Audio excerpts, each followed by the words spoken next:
Freudiana Radio, la voz psicoanalítica del mundo. Hoy, jueves 5 de marzo del 2026, en un día lluvioso. En una tarde gris. En una tarde gris, pero con mucho entusiasmo y bueno, un tema muy importante, muy polémico y sobre todo actual. Y creo que son los temas de los que no se habla actualmente. Ah, caramba. ¿Cuáles son esos temas? Pues el principal, bueno, en este... Es que la guerra tiene que ver con la sexualidad. Exacto. Sí. Doctora, sí. Sí, sí, sí. Si no fuera una satisfacción sexual ir a matar a los otros, que no tienen protección, que no tienen defensa, o que si la tienen, se van a enfrentar a mi superioridad y yo los voy a dominar y les voy a quitar todas sus propiedades y van a estar sometidos. Ajá, no nos hagamos. Eso desde tiempo inmemorial, Freud lo trató y lo señaló como un impulso de satisfacción erótica, de ser el dueño del mundo. Pues ahí tenemos una manifestación de la sexualidad en la actualidad en relación a cómo se están repartiendo el mundo en este momento, los poderes que nos rigen, nos gusten o no nos gusten. Bueno, y entonces... Y es la manifestación por excelencia en donde la sexualidad no tiene nada que ver con el amor. La guerra. La guerra. Es la manifestación por excelencia en donde la sexualidad se manifiesta con esa intensidad sin un rasgo de amor. ¿Por qué? Porque se van a sacrificar niños, animales, tranquilidad de los habitantes de ese país, en fin, etcétera, no importa. Bueno, ¿qué más tenemos que decir? Eso es nuestro panorama actual. Ahora bien, ¿cómo vamos a hablar entonces de la sexualidad sin amor y del amor sin sexualidad? Sí, doctora, pues entrar de esa manera es entrar a lo crudo. Por eso decía, es de lo que no se habla, porque lo que hay circulando son discursos superficiales, que vienen de la psicología o que vienen de la sociología, de los estudios de género, del discurso feminista, pero no se llega a tratar nunca lo que está de fondo en relación, por ejemplo, a las satisfacciones sexuales jugadas en la mujer, que siempre quedan encubiertas, porque de eso no se habla. No, la mujer es intocable. Sí. Eso sí, la toquetean como se les da su repajolera gana, porque ellas lo aceptan, ¿sí? Ser toqueteada, ¿ok? Pero la mujer no es tocable en cuanto a definirla y en cuanto a llevarla a la responsabilidad que tiene como ente social y como ente sexual. La mujer desde milenios no tiene sexualidad, carece de sexualidad. Lo que tiene es un cuerpo que da servicio sexual. Sí. Bueno, de ahí cuando las prostitutas oficiales, ¿sí?, se pusieron el monte, el título de trabajadoras sexuales. Yo trabajo sexualmente. Bueno, es una chamba. Sí. Sí, pero eso se ha ido modificando a lo largo de la historia, porque bueno, la sexualidad de la mujer siempre ha estado oculta.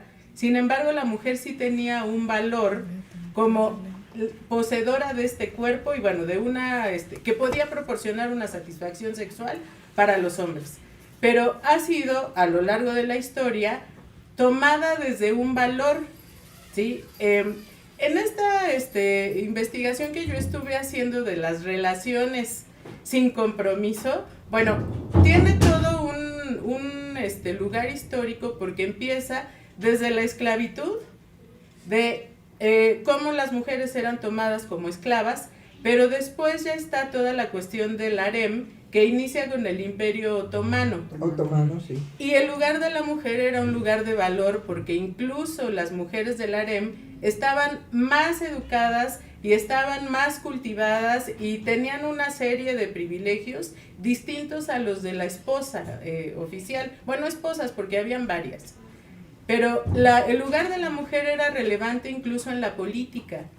Y tenían relación pues con los hombres que estaban inmersos tanto en la política como en la administración de las riquezas. Pero ahí el lugar de la mujer dentro del harem era un lugar de valor. Y eso fue modificándose a lo largo de la historia de las consideraciones en relación al lugar que ocupa la mujer.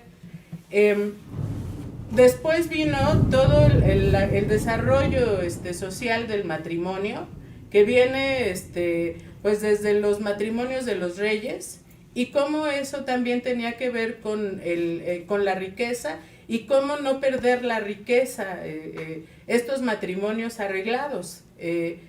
Todo esto fue evolucionando hasta el compromiso, que el compromiso del que se habla socialmente es del matrimonio, que principalmente era cuidar una herencia, cuidar el nombre también, y la procreación era lo más importante. Pero bueno, eso lo trabajó muy bien los pensadores estos, en este momento no los tengo presentes, pero tenía que ver con que si yo soy poseedor de bienes, ¿sí?, tengo que tener la garantía de legitimidad de hijos, de ahí es de donde nace la urgencia para la mujer de que solamente tiene que ser una mujer pura. ¿En qué sentido?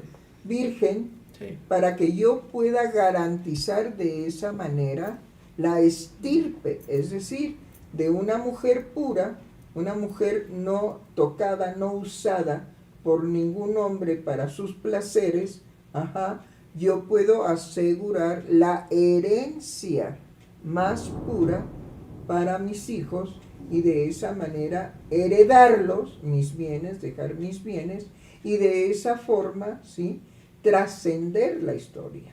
Uh-huh. ¿Por qué? Porque llevarán mi nombre, porque serán los hijos de adinerados, protegidos, y la mujer no ha sido servidumbre de placeres para otros hombres. Uh-huh. Es absolutamente virgen y esa es una garantía de que no está manoseada, sí, por ningún hombre. Y garantizar de esa forma la legitimidad de los herederos. Uh-huh. Y la trascendencia de mis bienes. Uh-huh. ¿Sí? Bueno, de ahí a todo lo que ha sido el desarrollo de la propiedad privada, pues sí, no hay más que un solo paso. Sí, y que ese lugar de la mujer estuvo a lo largo de la historia presente hasta que empezaron a haber movimientos de liberación de la mujer que inician, bueno, el primero que se registra es en 1920. ¿Pero liberación de qué? Bueno, tiene que ver con la sexualidad. Es decir, esto empezó después de la Primera Guerra Mundial. Así es. En donde las mujeres empezaron a tomar una imagen andrógina que, bueno, se salía de la moda, sobre todo de los corsets, que era esa forma de que la mujer mostrara el cuerpo con una estética en particular. Se liberaron de los corsets y empezaron a usar vestidos holgados y pantalones. Sí. Pantalones. Yo me acuerdo que en una ocasión que voy a la universidad y el maestro me dice, ¿y dónde dejó usted el caballo? En la casa de su madre. Sí, yo era rápido. Sí. ¿Por qué? Porque traía yo los pantalones metidos adentro de las botas. Que se usó, fue una moda. Sí. Y entonces el profesor inmediatamente se enardeció y se animó a insultarme, a degradarme. ¿Y dónde dejó usted el caballo? En la casa de su madre, ahí está. Uh-huh. Pues era una mentada de madre muy elegante. Uh-huh. Sí. Se quedó callado. Uh-huh. Pero sí, nos decían marimachas, sí, por usar pantalones. Ajá. Y bueno, inmediatamente la agresión, ¿por qué? Porque la vestimenta era propiedad de los hombres, los pantalones. Quien llevaba los pantalones en la casa era el hombre. Sí. Entonces él era el único que después de esa expresión tan sublime, que sublimaba el lugar de los pobres hombres, porque los que no han hablado es cómo se subyugó al hombre a ocupar un lugar que él ni siquiera había decidido, sino que ya estaba asignado por la sociedad. Nunca hemos hablado de la sumisión y del sacrificio y de la pérdida de libertad de los hombres en cuanto que la sociedad los amarra, los agarra, y si necesita carne de cañón para llevarlos a las guerras, ni chistan, no pueden decir agua va. ¿Por qué? Porque perteneces al Estado, ¿sí? En el caso de las mujeres, ahora que ya están metidas en el ejército, pues era igual, pero anteriormente no. Pero de los hombres no se ha hablado de esa subyugación y sobre todo, digamos, de esa obligatoriedad del matrimonio y de la legitimidad y de las herencias y de la producción de dinero. Y bueno, de eso no se habla. No. De todo lo que los hombres han cargado por la organización social, ¿sí? Entonces, ¿liberación de qué?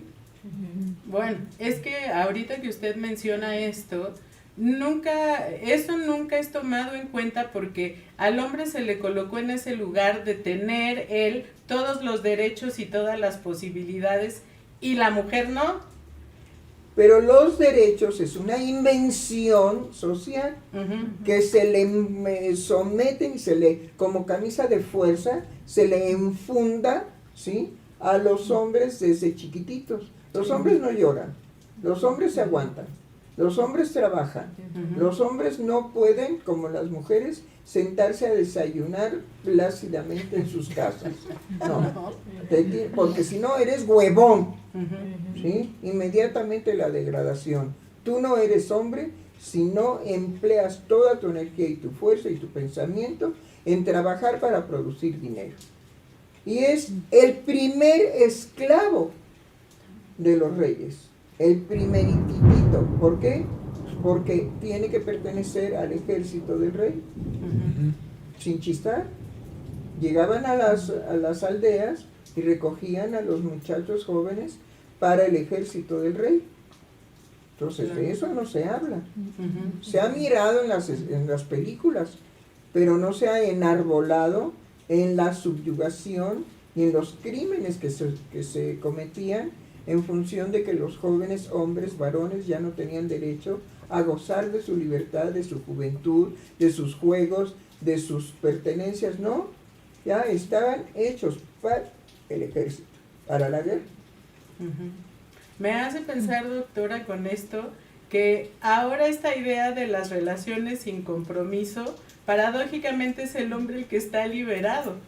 Ah, no, sí, indudablemente, indudablemente ya puede gozar un poco más, pero bueno, tampoco, los atarantan con la pornografía, los atarantan con todo el ofrecimiento de las mujeres que cuando quieren progresar en algo ofrecen el cuerpo, ¿sí?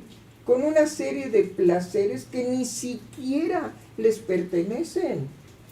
Ay, hay un chiste que no me lo sé porque soy pésima para contar y para recordar chistes, ¿no? Pero es a ese gatito que lo invitan a fornicar y entonces pues empiezan a dar vuelta los adultos, los gatos adultos, alrededor de un árbol y él cree que fornicar es eso. Ya se queda el pobre gatito como estúpido dando vueltas. Bueno, a mí me parece que es un chiste genial para demostrar que los hombres jóvenes tienen que ser empujados a una actividad sexual forzada porque no se vayan a volver maricones, ¿sí? Y hay hombres que tienen una serie de inhibiciones, de situaciones graves en su sexualidad, sí, porque tienen 21 años y no han tenido una relación sexual con una prostituta. Y si no, pues el padre muy generoso le dice, bueno, a los 15 años ya tienes que coger y te voy a llevar con la puta que yo uso, y entonces yo le pago y tú, órale, llégale. Y el otro pobre infeliz de 15 años, estúpido, Sí. ¿sí? Ajá, ahí va al prostíbulo y se encuentra ahí con una mujer que le debe de producir un horror, Sí. un horror, ¿sí? ¿Por qué? Pues porque está hecha para el comercio sexual. Ujú. No, hay que hablar de los hombres también. Sí, algo que usted ha trabajado permanentemente, de esas cosas que no se dicen, pero que usted habla justamente del sufrimiento, de la dinámica psíquica en la impotencia del hombre, en donde no puede garantizar una erección. Entonces, ¿liberarse de qué? Si finalmente la dinámica psíquica de cómo opera en ellos el acceso, ¿no? El de poder tener relaciones sexuales permanentemente, ahora sin compromiso, no los libera de ese estrago psíquico que no es una garantía. Pero no hablaba yo, pero no hablaba yo en esa línea. Estaba yo hablando de lo que se le impone a los hombres, Sí. y es de lo que nunca se habla. Se cree que un hombre tiene un deseo así jadeante como el perro, ¿no? Sí. No es cierto, no es verdad. La sexualidad masculina no es ser un perro, ¿sí? Que en cuanto huela a la perra la va a montar. Bueno, en los animales es correcto, pero la complejidad de la sexualidad masculina, ¿sí? La tratan verdaderamente como basura. Sí. No hicieron una isla de perversión y de crímenes sexuales, ¿sí? No me acuerdo en qué año, pero fue el multimillonario que invitaba Sí. hasta a los reyes y todo. Los reyes. Bueno, si esa es la sexualidad masculina, si eso es lo que se considera como placer masculino, a mí me parece que es una aberración. Aberración. El problema es que son multimillonarios y después gobiernan países con esas conductas. Y conductas, digamos, despertadas y a veces forzadas, porque el hombre debe de gozar desproporcionadamente de su sexualidad. Si no, ¿cómo lo entiende? Que se haya hecho una isla, ¿sí? Por un multimillonario para ofrecer pues toda clase de crímenes y de asquerosidades sexuales. Bueno, ¿y para qué era? ¿Para mujeres? No. ¿Para hombres? Bueno, de eso tenemos también que hablar, de cómo se empuja a los hombres a placeres verdaderamente desbordantes en cuanto al orden sexual natural, al orden sexual natural, ¿sí? Y luego creen las mujeres que definitivamente el hombre tiene una sexualidad verdaderamente como un muerto de hambre. Óiganme, no, no. Hay esposas que son indeseables, indeseables. Y sin embargo la esposa se queja de que el hombre ya no la desea. Bueno, pero tú te has preguntado a ti misma si puedes ser deseable. Hay muchas cosas muy, digamos, muy finas en la sexualidad humana.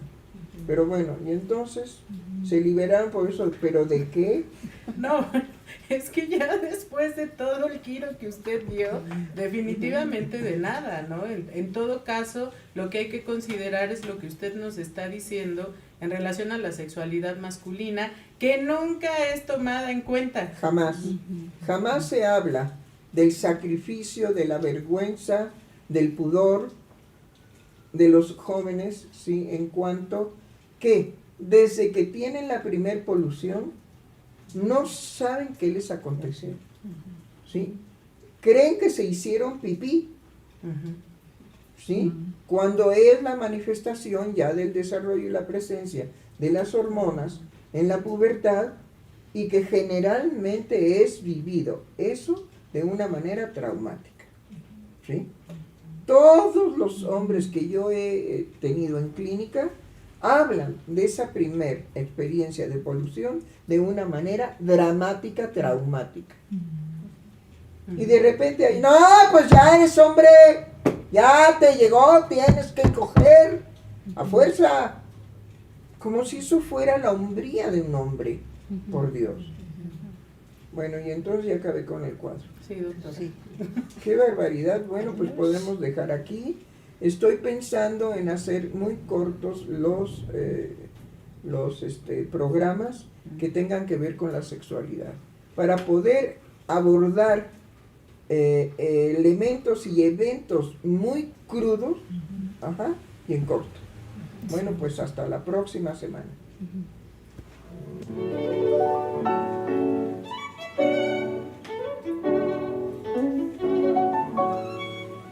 Freudiana Radio, la voz psicoanalítica del mundo. No era mi intención.